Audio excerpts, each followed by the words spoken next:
Hello, I'm Bakhtiar Sanov and you're watching A News. Let's see the top stories shaping our world. China holds its largest military parade in Beijing to mark the World War II victory. Zelensky says that Ukraine will answer Russian attacks through asymmetric measures. And rescue operations are underway as the death toll from earthquake in eastern Afghanistan exceeds 1,400.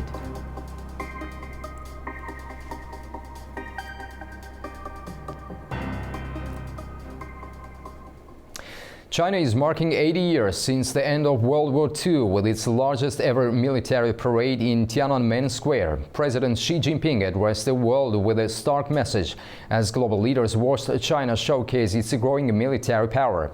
Our own Leila Rahimli brings us more from Beijing.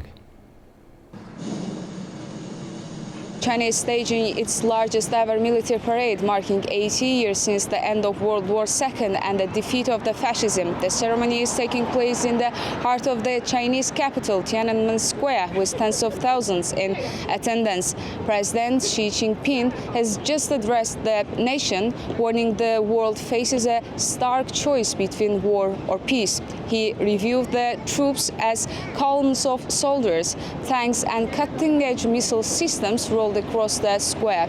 Among the highlights on display, hypersonic weapons, stealth aircraft and drone swarms, all showcasing China's expanding military might. This is not just a show of force, but also a powerful diplomatic stage. 26 foreign leaders are here in the front of Russia's Vladimir Putin, North Korea's Kim Jong-un, as well as Iranian President Masoud Pezeshkian and Belarus Alexander Lukashenko. From the South and Central Asian region, leaders from Pakistan, Uzbekistan, Kazakhstan, Tajikistan and Kyrgyzstan are attending. And from Europe, Slovakia's Prime Minister Robert Fico and Serbia's President Alexander Vučić.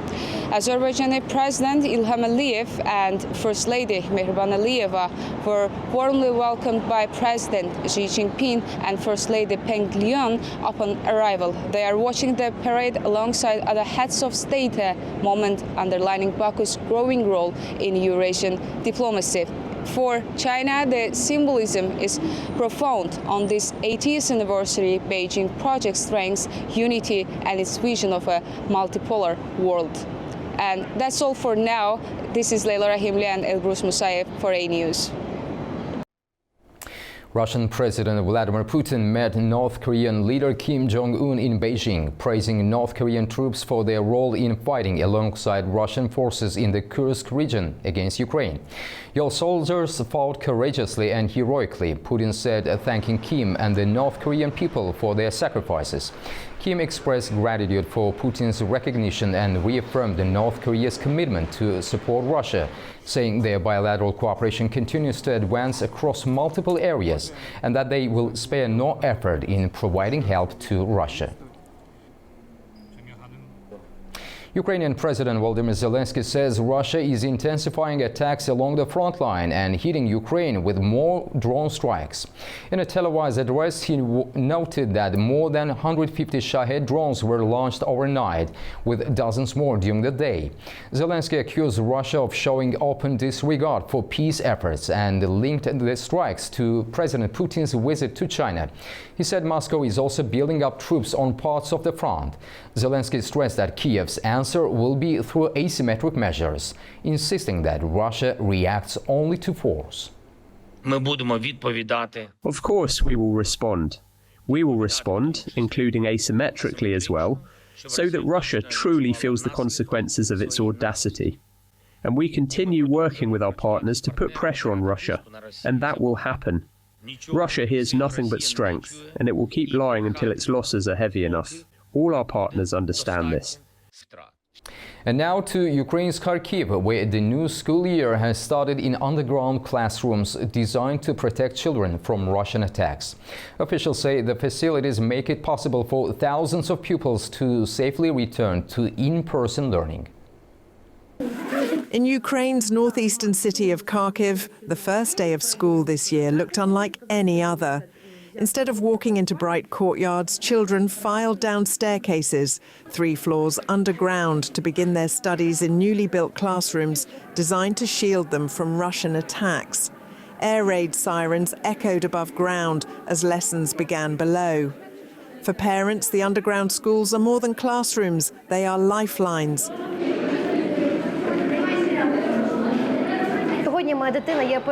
Today, my child, she is a first grader. She came to school for the first time, an underground school.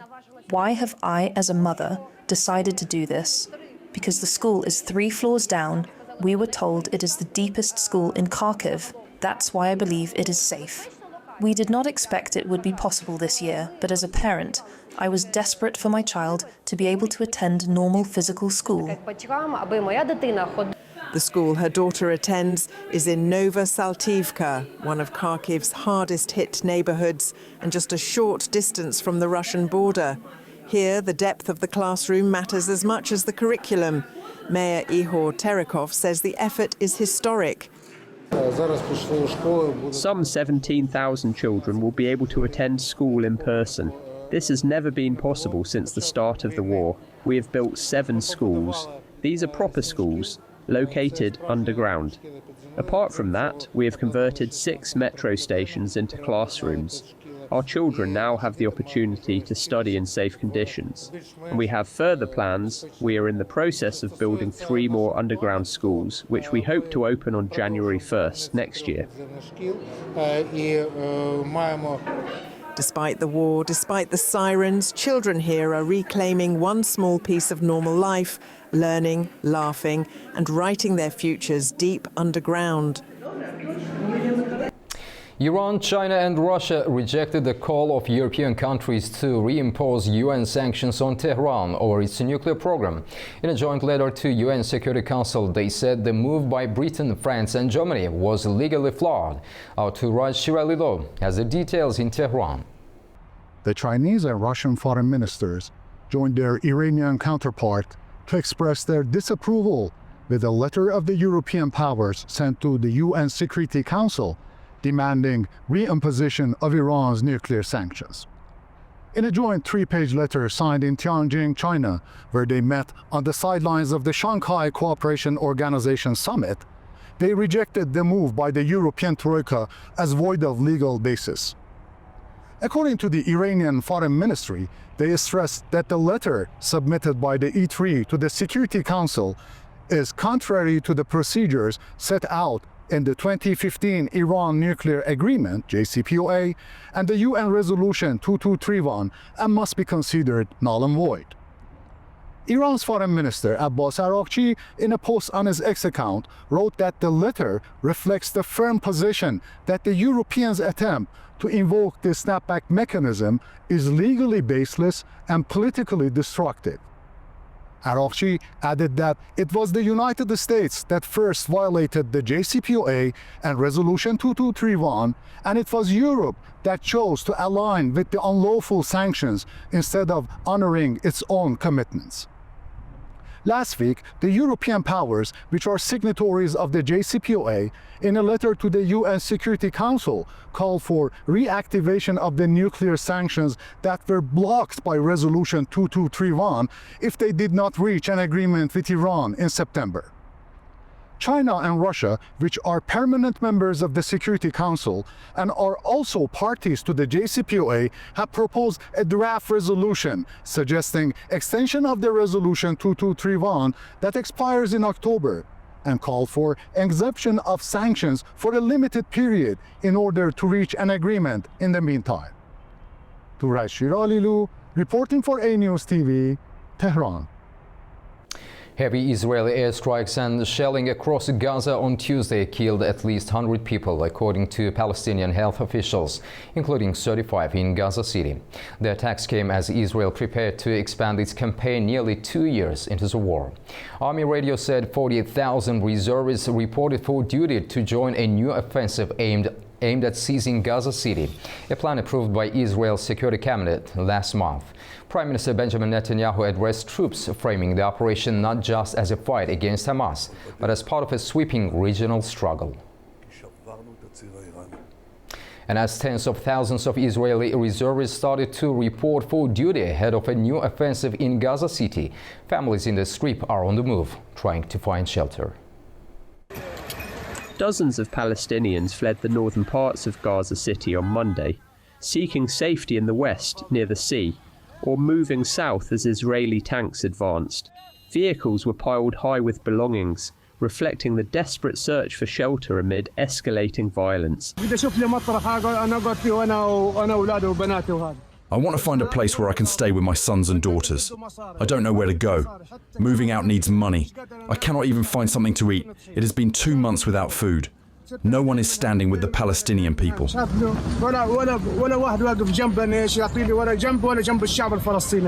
Israel is moving ahead with plans to take full control of Gaza City, aiming to weaken Hamas after nearly 2 years of conflict. Leaflets dropped over the city urged residents to head south, warning that the army intends to expand its offensive westward. No, I won't move a bit from Gaza. We will remain in our land. This is our sacred land, and we will remain in it until the last drop of blood in us. Prime Minister Benjamin Netanyahu convened his security cabinet Sunday to discuss the upcoming operation, which could take weeks to fully launch. Israel says it wants civilians evacuated before moving in more forces, but military officials warn the offensive could endanger hostages still held by Hamas. We'll be back after a short break. When we return, we'll take a closer look at how Putin's comments on Ukraine's EU and NATO aspirations, coupled with Trump's cautious signals and China's military show of force, could reshape the broader geopolitical landscape. Stay with us.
We are ready to welcome everyone to come to Gabela and to make unforgettable memories.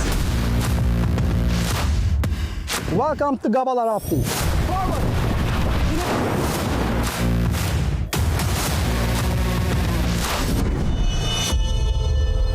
This territory is the most important place in our history.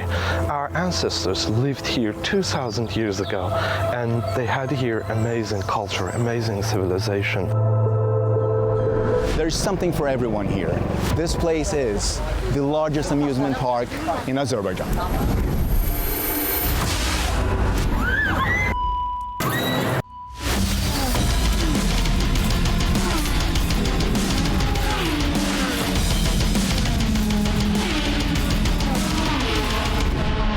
Our guests love to have meal in this atmosphere. Yeah. You know, you see you're in nature, look at this. You have the forest and the good food. It's 6 tons, 579 liters. And it's a lot of wine. And biggest cask in the world.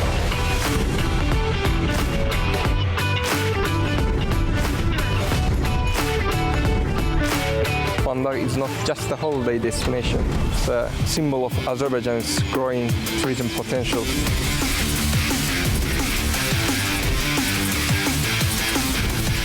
The doors are open. Welcome to Gabala, Azerbaijan.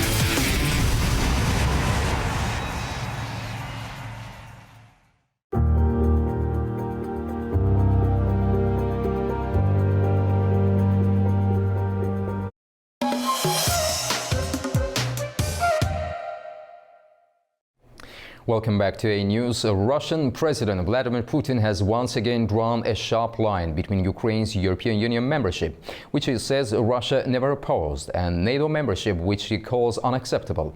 His remarks come at a time of growing frustration among Western leaders over Moscow's stalling of further peace talks. Finland's president has accused Putin of testing everyone's patience, while NATO's Secretary General warns that the Russian threat is only intensifying. Adding another layer of complexity, Putin has claimed that the U.S. President Donald Trump's administration is listening to Moscow's justifications for the war in Ukraine, unlike the Biden administration before it. Yet President Trump himself has expressed a deep disappointment in Putin, suggesting that Washington may soon take action aimed at reducing casualties in Ukraine. Meanwhile, in Beijing, China has showcased its military strength in a massive parade marking 80 years since the end of World War II, signaling its role in this shifting global balance. To help us unpack these developments, I'm joined by Anna Evans, a political analyst based in Lisbon, Portugal. Anna, welcome to the program. Thank you, Bakhtiar. Good morning. Thanks a lot. Anna, President Putin says Russia never opposed Ukraine's EU membership, but insists NATO membership is unacceptable. How significant is this distinction in Moscow's long-term strategy? Well, Bakhtiar, what we know is that from the start of this second invasion 3 years ago, invasion of Ukraine by Russia, President Putin has always blamed NATO expansion as one of the justifications that he presents for having invaded Ukraine. So in President Trump's mind, NATO and, the Western alliance had made a very clear commitment that NATO would not spread towards Eastern Europe and close to Russia. But in fact, we Europeans did that. So there are a number of Eastern European countries that have become members of NATO out of their own will. And whereas this is, of course, their own will and NATO's agreement, the fact is that in doing this, NATO did not comply with the promises that it would not expand eastward towards Russia. And so President Putin tells us that this unfulfillment of an old promise is a justification for his fears with regard to Ukraine becoming a NATO alliance. So what is the difference between becoming a NATO alliance or becoming a European Union member? The big difference is that NATO is a collective defense alliance with very, very straightforward and strong clauses, namely Article 5, which decrees that any member of NATO that is attacked will be defended by all other members. So there is a very military, strong hand and alliance attached to being a NATO member, whereas the European Union is a further and, most and primarily a political and economic alliance. Needless to say that this is, of course, a narrative, because President Putin has also always declared that, President Zelensky is the product of influences from Western countries, and so surely he is not interested in having Ukraine join the European Union. Anna, what do you think? Why Russia is continuing to delay peace talks despite mounting international pressure?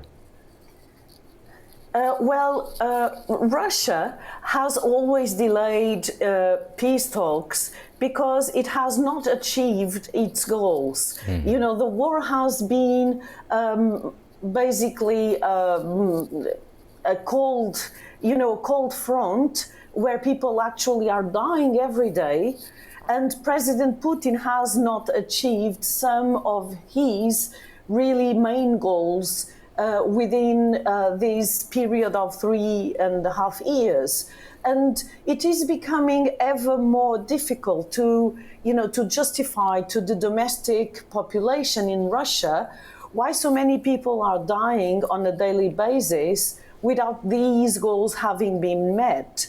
And President Putin feels that he still has the strong hand both in military equipment because of China's support, but also in human resources, because Ukraine is running out of men and Russia has much more, times more human resources, boots to send on the field. So President Putin reasons he is still in a position, both in terms of military and economic support of his sales of oil to China and receiving technology from China, and in human resources to keep going until he reaches, really a better position in negotiations and some of his stated goals.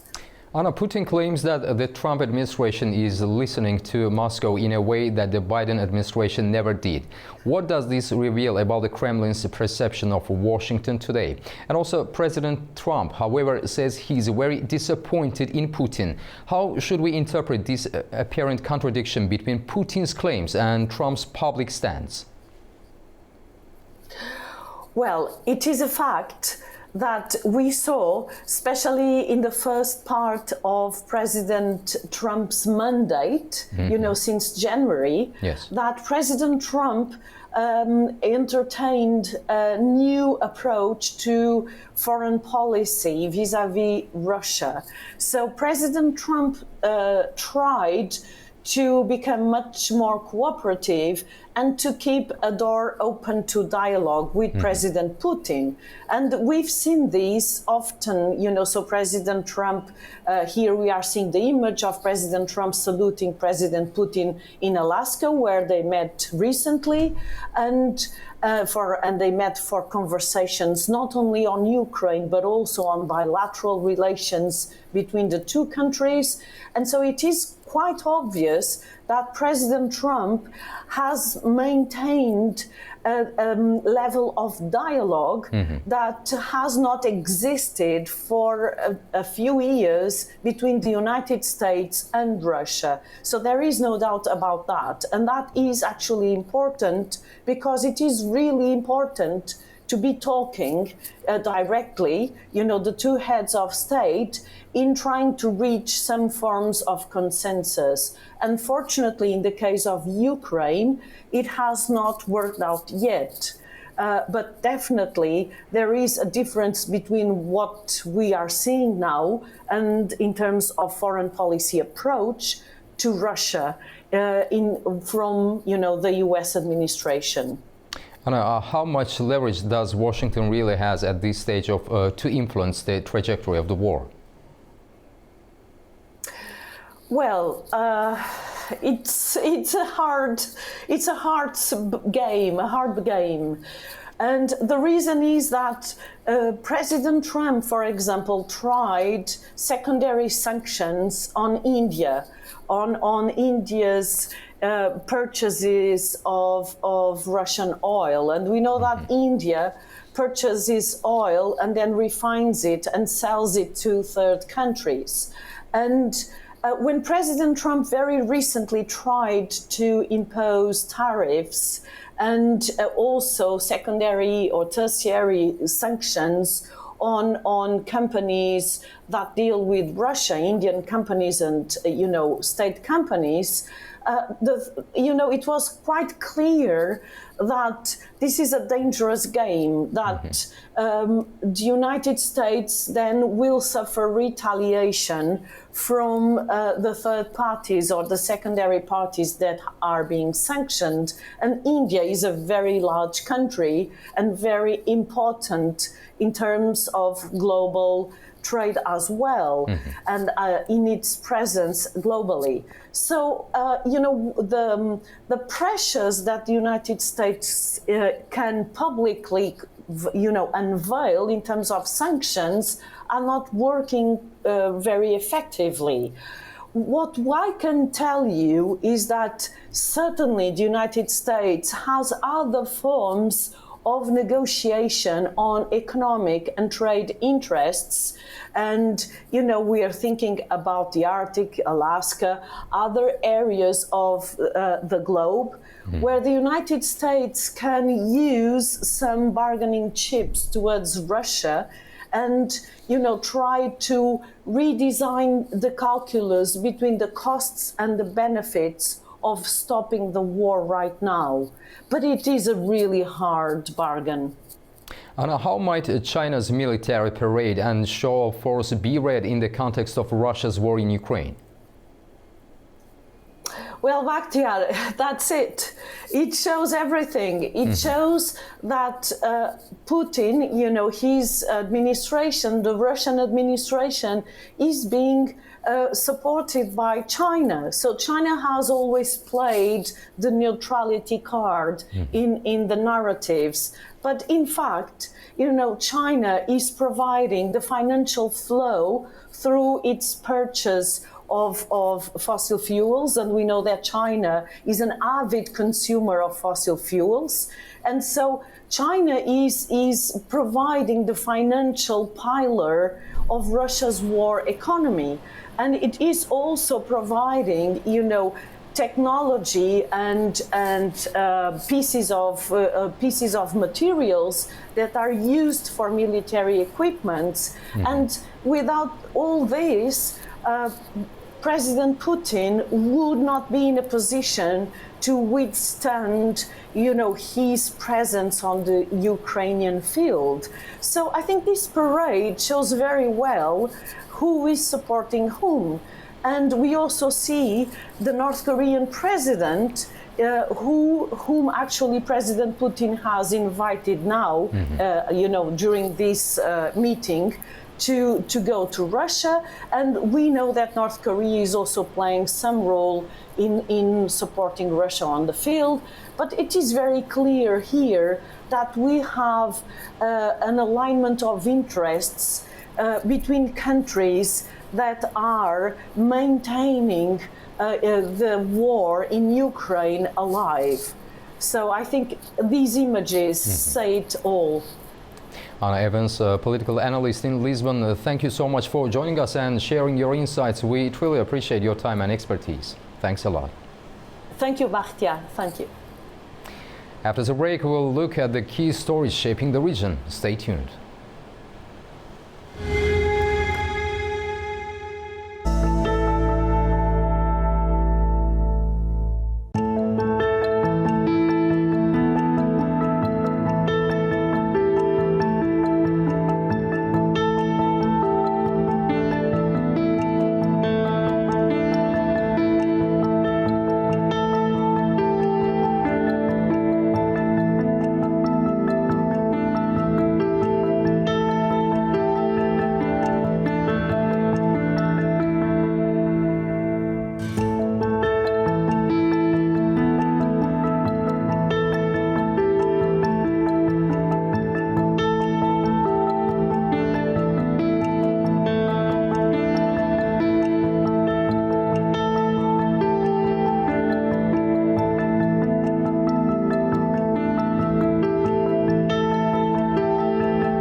Welcome back to A News Now. We will take a closer look at the key stories shaping the region. The death toll following the deadly earthquake in eastern Afghanistan has exceeded 1,400. Thousands more are injured and entire villages wiped out. Here is two survivors and officials are describing the disaster. The aftermath of one of Afghanistan's deadliest earthquakes in recent years is grim. Entire villages in Kunar province have been flattened. Families are mourning hundreds of lost lives, while thousands of the injured overwhelm local hospitals.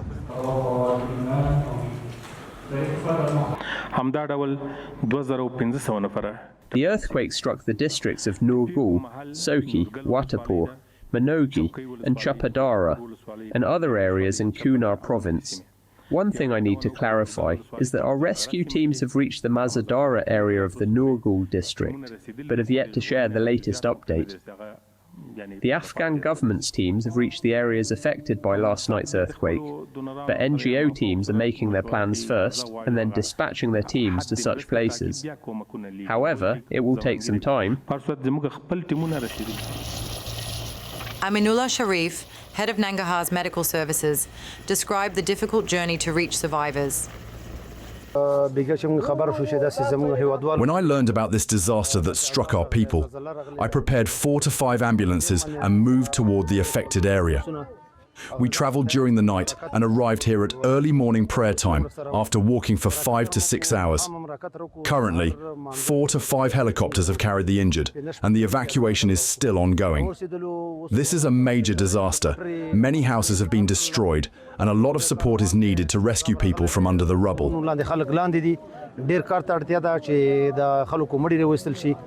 Locals of Kunar's Nurgul region said that the tremor felt strong when it hit their village. They are calling for global support to people in the affected regions.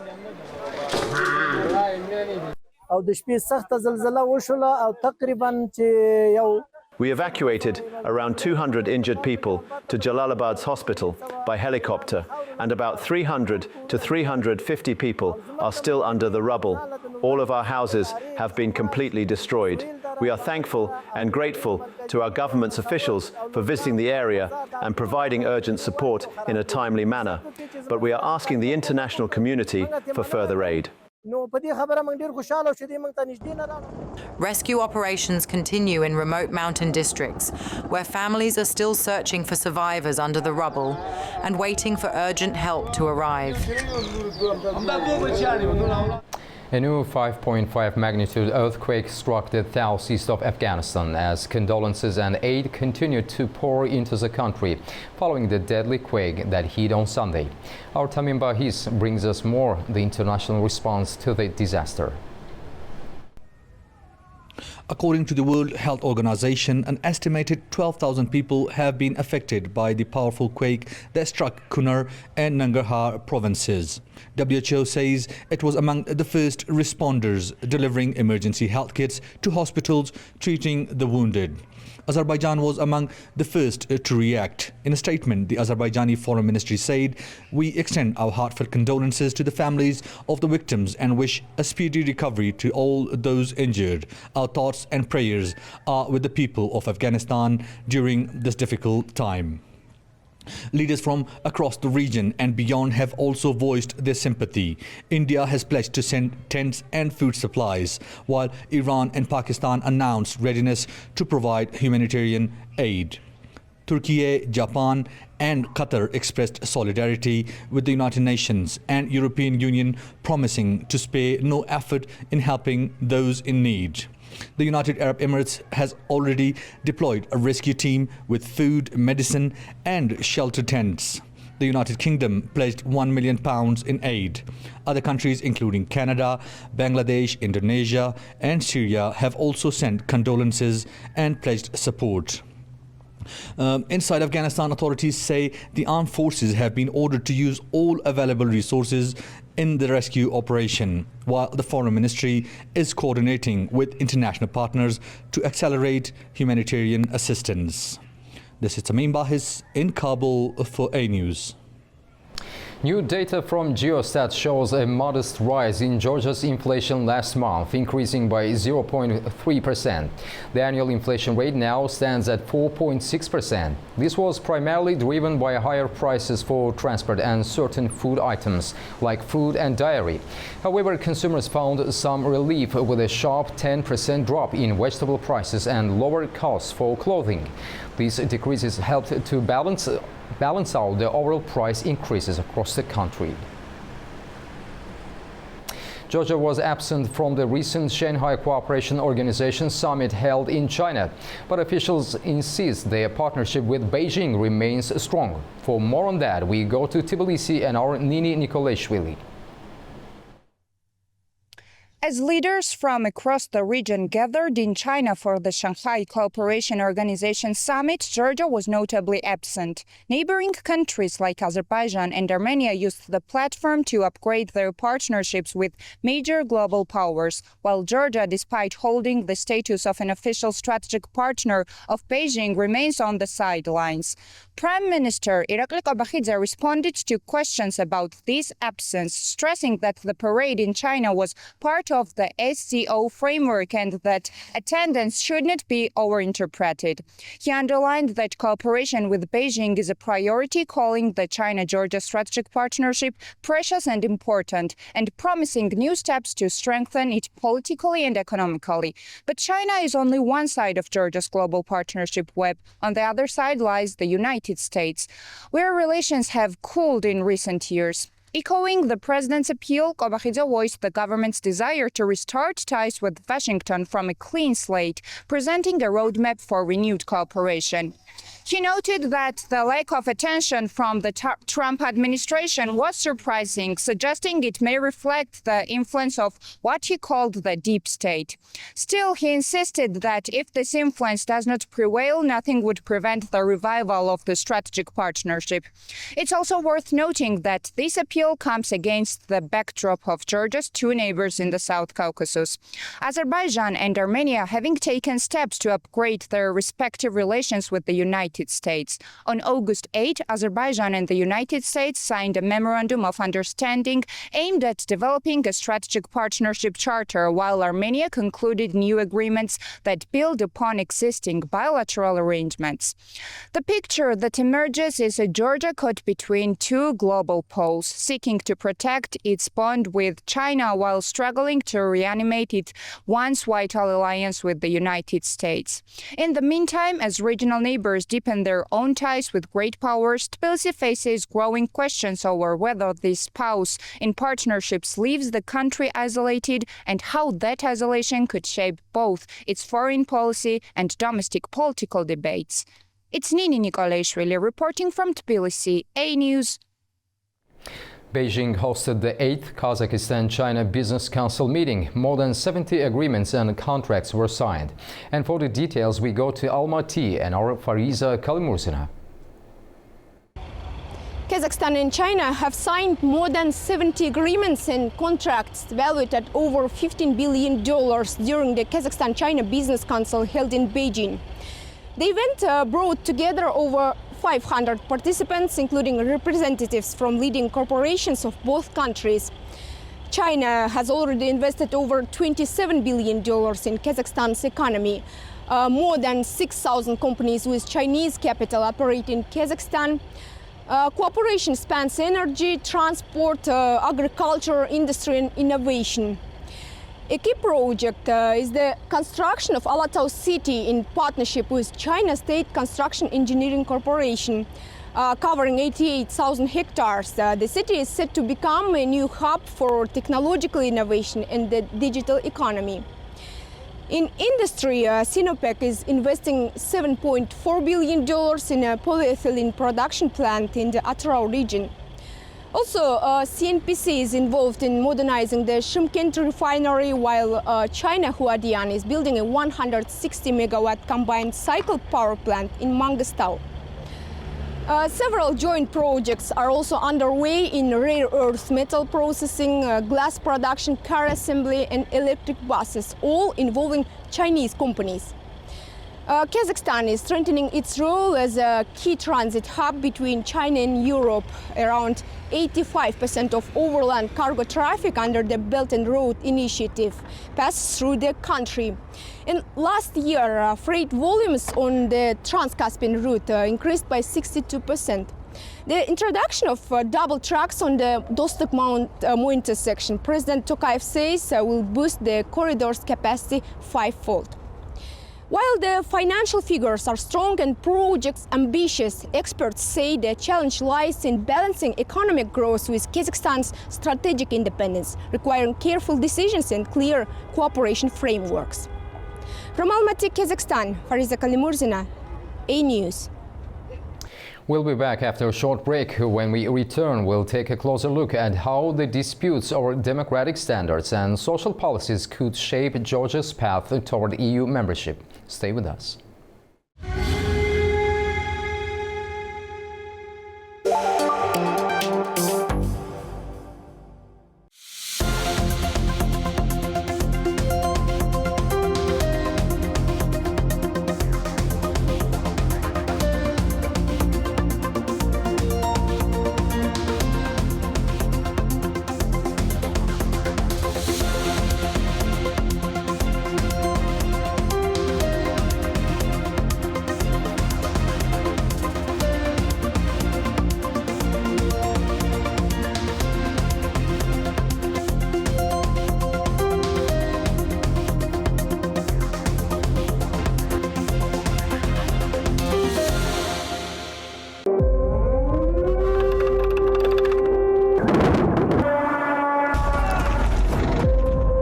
We are in one of the frontline areas of Ukraine.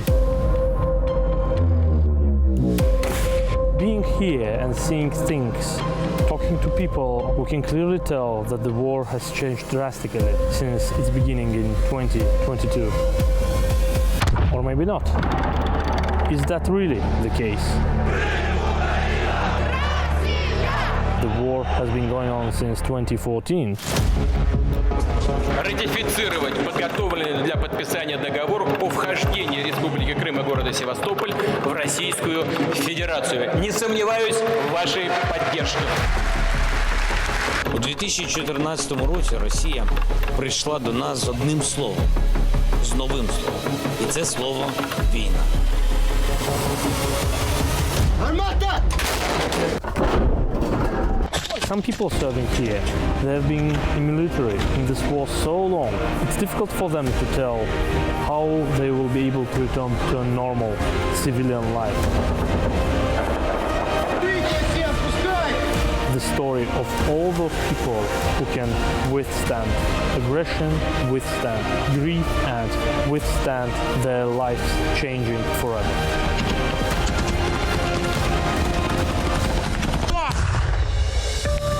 Тяжело, но держусь. Держитесь и вы все, кого я знал и с кем я был. Слава Украине! Победа за нами!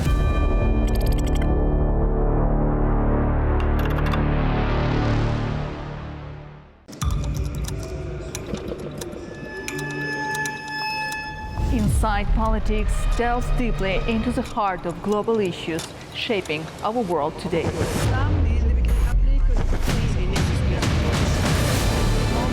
Join me for your go-to source of political analysis from across the region and beyond.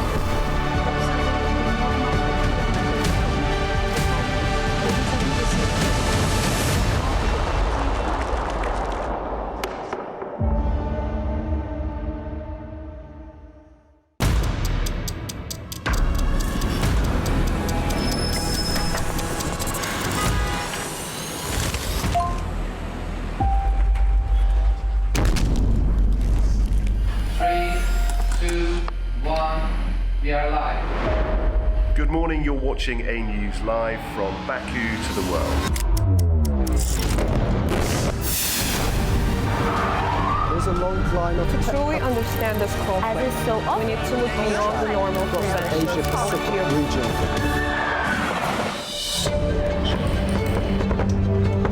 Well, this is a major development, not just for the governments of countries across the South Caucasus and Central Asia. Its impact is also increasingly being felt in Brussels, London and Berlin.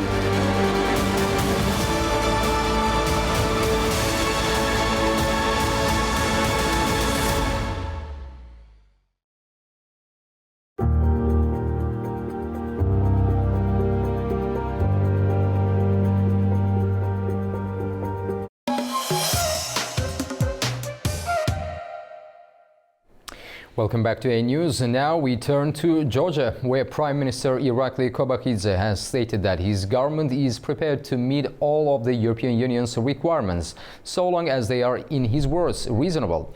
His comments come after the Georgian Foreign Ministry submitted a report on EU recommendations to Brussels last week.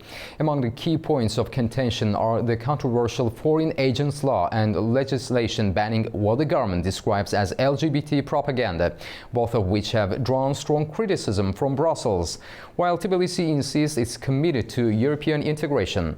Disagreements over values and reforms appear to be deepening. To help us better understand the political and social implications of these developments, we are joined by George Michalishvili, Associate Professor at the European University in Tbilisi, Georgia. Mr. Michalishvili, welcome to the program. Good afternoon. Thank you very much for the invitation. Professor Michalishvili, Prime Minister Kobakhidze says Georgia is ready to meet all reasonable EU demands. From your perspective, what does this reveal about the government's stance toward Brussels? Well, it remains to be seen. Significantly, these documents that Georgia sent, the response, was not made public. So, but judging by the comments and the way Georgian authority brush off the potential for the loss of the visa-free agreement, it seems that, well, these demands, probably many of these demands were ignored, particularly when it comes to social issues like same-sex marriage, this so-called LGBT law, as well as the law on foreign agents. I think on this count, Georgian authorities are adamant, and these requirements were the most vital in this letter of European institutions toward Georgia a few months ago. So why is the foreign agents law such a central point of contention between Tbilisi and the EU?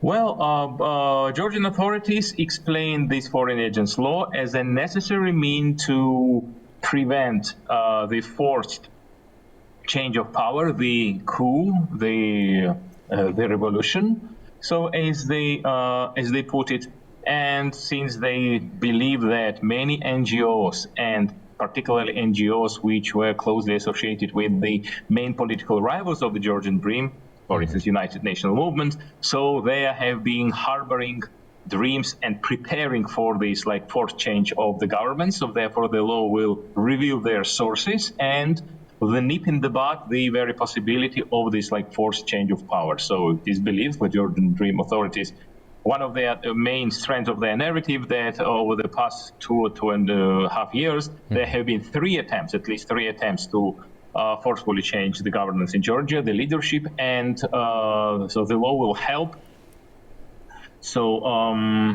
minimize the risks related to that. So the government also highlighted the protection of family values and minors' law. How do these debates reflect broader social and cultural divides within Georgia? Well, Georgia is traditionally socially, mostly social conservative country. We cannot say about the entire Georgia, but of course with a significant change, diversity between the capital, Batumi, major cities, and the rest of the country. So, but mostly, it generally sells well. The narrative that the European wants to, too much adherence to the European values, European demands will deprive Georgia of its so-called Georgianness, of its traditional values, its age-old values. This narrative sells well among significant sections of the Georgian population. So the general narrative is like, if we come too close to Europe, we will lose our okay, national Georgian flavor, national Georgian identity, particularly when it comes to the family values and traditional values. Professor Michalishvili, but how does public opinion in Georgia align with the government's stance on these controversial laws? So public opinion is divided. Many people in Tbilisi, mostly educated people, well, they understand that, well, these accusations and this narrative is mostly like far-fetched. So we see that like certain very liberal laws are adopted in European countries, but well, obviously we cannot say that countries like Spain, Italy, Greece lost their identities, even though they share similar, I would say, kind of southern Mediterranean culture. I think actually South Caucasus could be like extension of this like Mediterranean, I would say, social, I would say, picture and social fabric.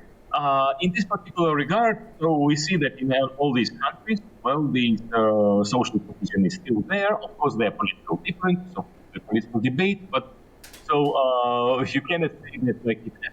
So this is the reason that, or the reason why certain European countries, well, face some like demographic challenges. So another important,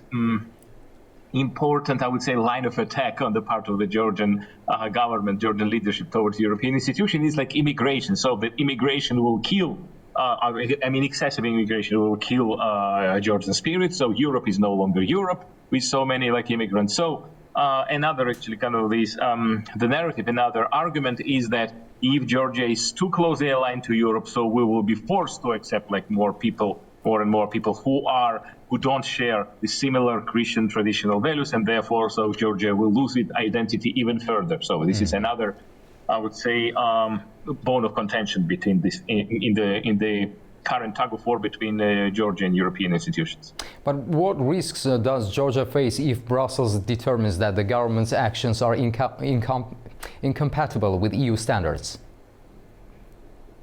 So Georgia should brace for the loss of the visa liberalization, of the visa-free travel to the European countries, something which has been enormous benefit for many Georgians.